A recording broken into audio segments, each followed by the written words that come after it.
What is your name and what office are you running for? My name is Michael Elliott, M-I-C-H-A-E-L. Last name is Elliott, E-L-L-I-O-T-T, and I'm running for Ward Pihêsiwin in Southwest Edmonton. Why are you running? Because I want to make a difference. Given my experience with the police associations, working on municipal, provincial, and federal public safety policy, it's time to bring public safety policy back to City Council. What is your most recent job? My most recent job, I'm a staff sergeant with the Edmonton Police Service, currently on leave so I can run in this campaign.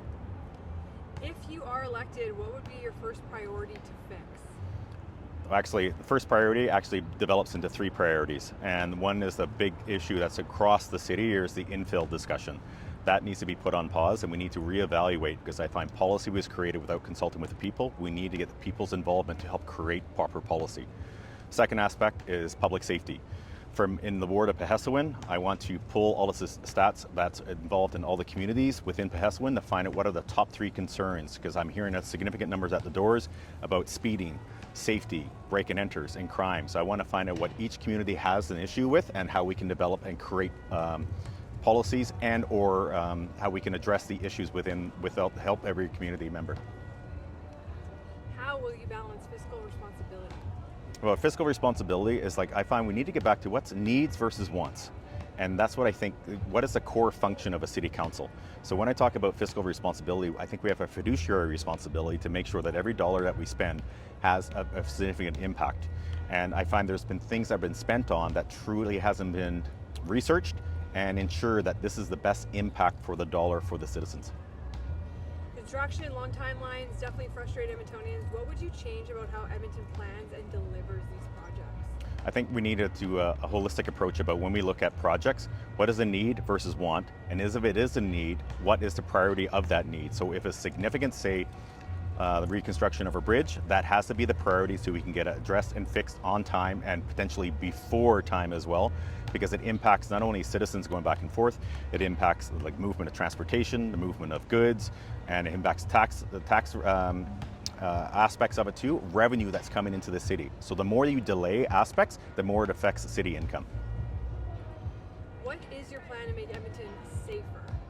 Well, that's a large discussion here that we can have, because what is safer? That's very subjective to every individual. As I said previously, aspects we need to address. So we look at the transit systems, for example. I'm willing to believe, I know LRT is not safe as it once was. So there's aspects that we can look at. Case in point, there used to be a full-time dedicated team riding transit all the time. When I say dedicated team, dedicated police officers. Now we have peace officers intermixed with some police officers, and I think we need to reevaluate, is that the best mechanism to provide safety to the community? That's on the LRT side.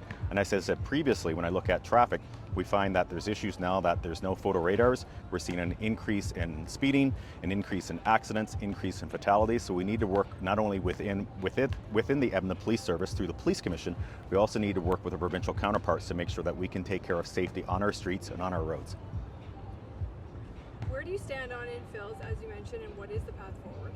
So once again, talking about infills, I think the aspect of it is that I think City Council was trying to create a policy that can help with the housing issue, but the side effect of that was not having proper consultation with the people, because now we're seeing infills in neighborhoods that is disrupting the entire neighborhood. It's actually not even bringing a cohesive neighborhood together.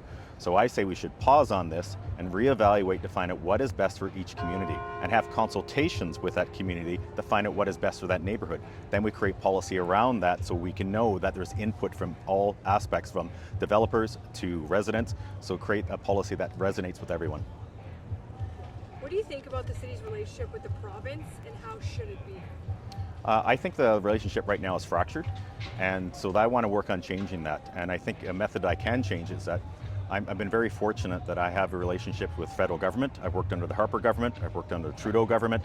In provincial-wise, I've worked under Ed Stelmach, Rachel Notley, and the current government, and I've worked under three different city councils.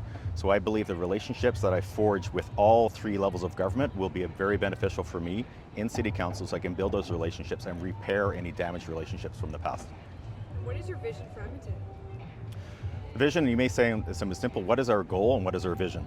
Our vision is have an Edmonton that other communities look upon and say, what are they doing differently?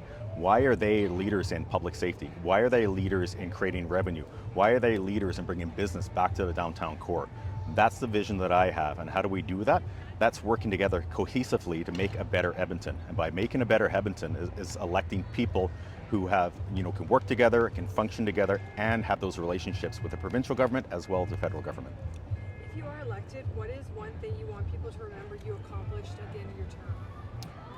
That I made a difference. And I know it's like saying, I want to make Edmonton a little bit better from when I came in to when I left.